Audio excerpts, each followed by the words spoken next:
weeks ago, we got some information on what a lot of people don't necessarily want to talk about in Call of Duty World War II, but that is inevitable, that being supply drops. As a part of an AMA that Sledgehammer did over on Reddit, there was a bunch of different people from Sledgehammer contributing to that, notably Michael Condrey and the Sledgehammer account themselves, in which they tried to answer as many of the questions as possible that the community ended up having, and one of which ended up dealing with some supply drops, asking for some clarity and things alike. So from that AMA, we got a little bit of a confirmation of some things coming, and it made people a little bit uncomfortable. It made them question what all it meant. But simply put, the statement from Sledgehammer was that there would be weapon variants in supply drops, but nothing like what we saw in Advanced Warfare, or nothing like what we saw in Infinite Warfare, in which there were alterations made to the weapons that either made them stronger or weaker, or more rare, less rare, whatever it may be, but instead they would just be simply cosmetic only. And this is something that I've seen a lot of uproar about, but is something that is a warrant of a discussion in itself. Now,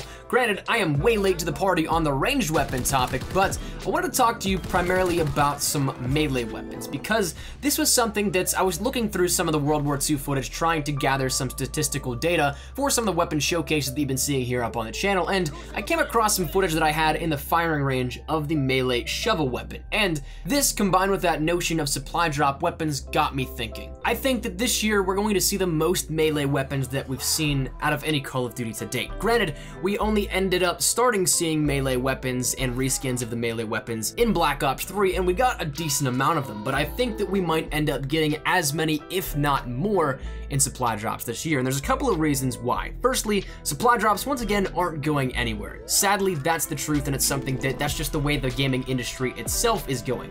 Microtransactions are becoming a way to get developers and publishers a ton more money compared to just selling of the base game. So it's something that the industry itself is changing to go towards. But with the amount of variance also within supply drops, and with no confirmation on actual weapons in supply drops, like brand new weapons, that's something that's kind of leaves this portion open for interpretation, because if there's no brand new weapons added in, which I can almost guarantee you there will be at some point, whether that be, and with the variants being included, with base weapons given for free to season pass holders or people that complete challenges, it leaves that open then for more ranged weapons. But with melees being something that just simply are cosmetic and something that don't necessarily change any properties in terms of the gameplay experience, they're simply reskins of the combat knife.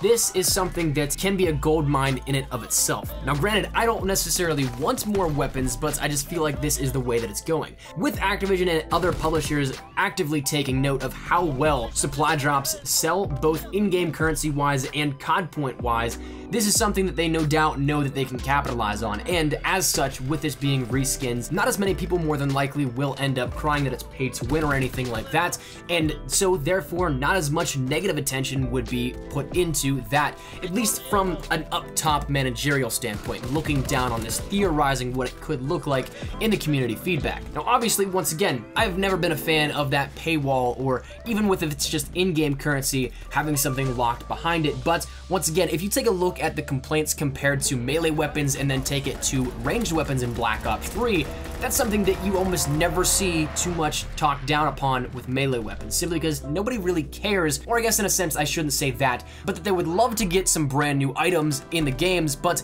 because they don't have that air quote unfair advantage, they don't necessarily vocalize their opinion as much as they would. And additionally, from a business standpoint, something in which the biggest thing for Black Ops 3 supply drops was that there were weapons in there. Not just variants, not anything where players could get the base weapon outside of it, but the entire base weapon was behind that paywall.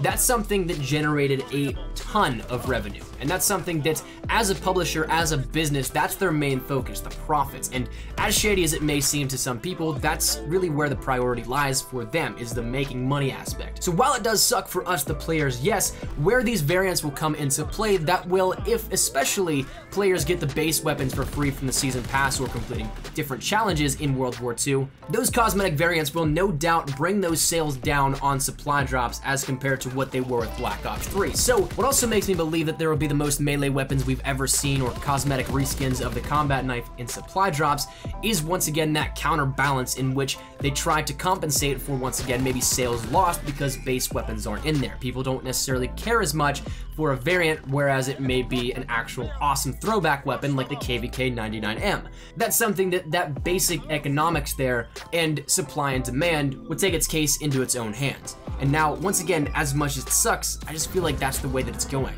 I don't like it, but it seems like that might be it, and I just wanted to give you guys a heads up so that we do have a couple of months to process this, what might end up becoming to World War II over the next course of a year and a half or so. But that said, that's where we're gonna wrap it up, and I'd love to get your thoughts down there in the comment section down below.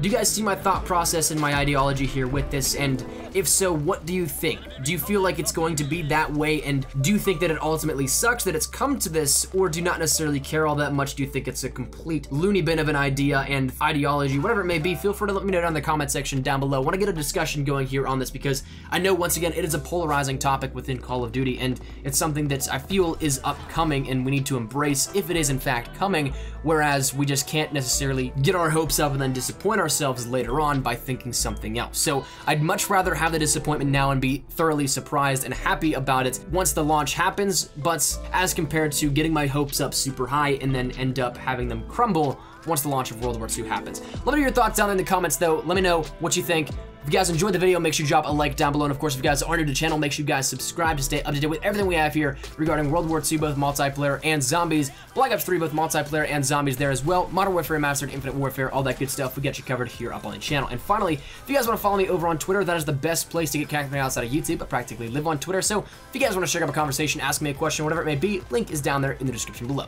But all that said and out of the way, hope you guys have a fantastic day. Thanks so much for watching. My name's been Espresso. I'll see you guys later. Take care and peace.